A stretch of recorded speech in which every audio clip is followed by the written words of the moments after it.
Hello guys, how you guys doing? Once again, si Real Talk.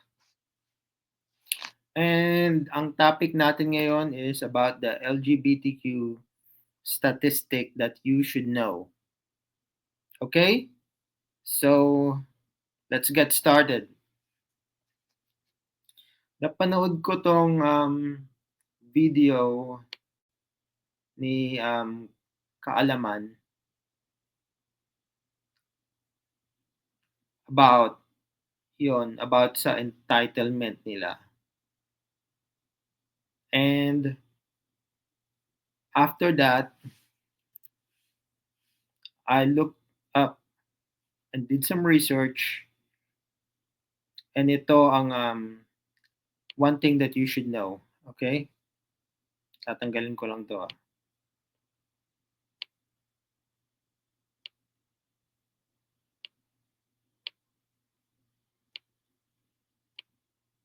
Ito. Ito lang, titignan nyo itong ano na to. Tama ba? Ito pala. sa age distribution ng LGBTQ. Itong titignan natin para makita nyo nga.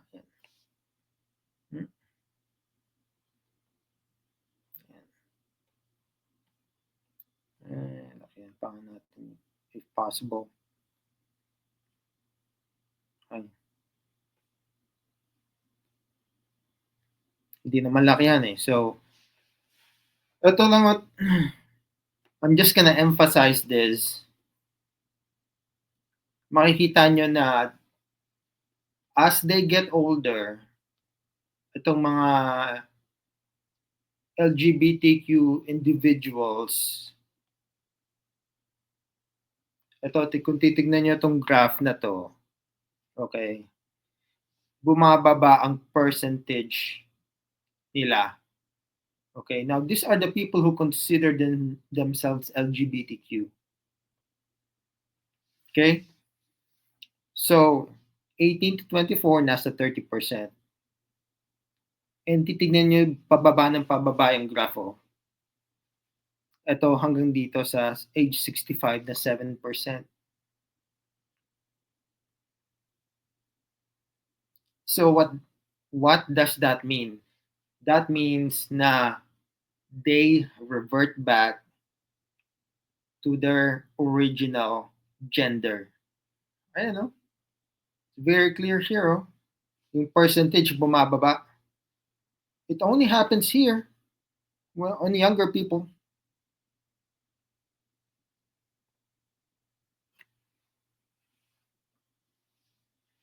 Ayan.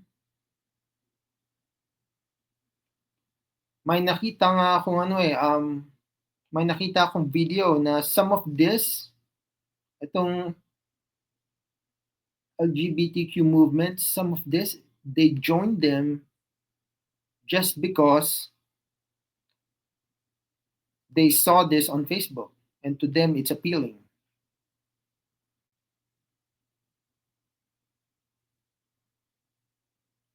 Ayan o, yan. People use this graph right here para pakita sa inyo na as you get older, that people will revert back to their original gender. Ayan,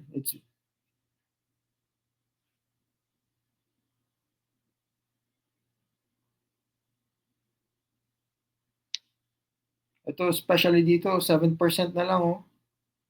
Sa age 65. Sandali lang, titignan ko nga kung ano to. Kailan ba to? Kailan tong statistic na to? 2019. This kind of old.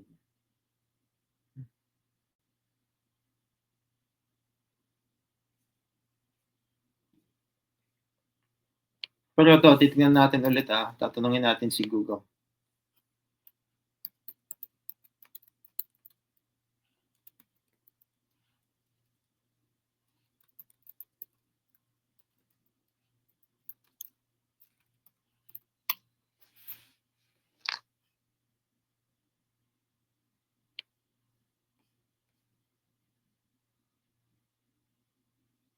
Ito.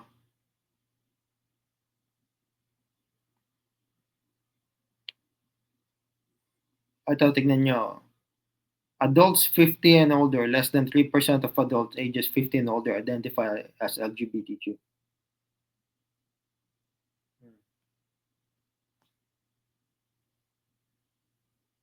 Ayan, no? 3%. That's actually lower than the graph that I just showed you.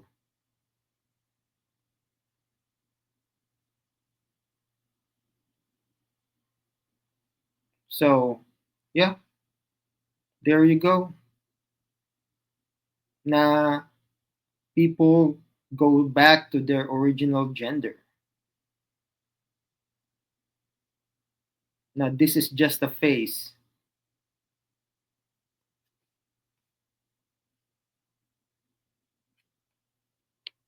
Pero yun lang naman. I just want to show that to you guys. Okay, so you guys have a good day. Peace out.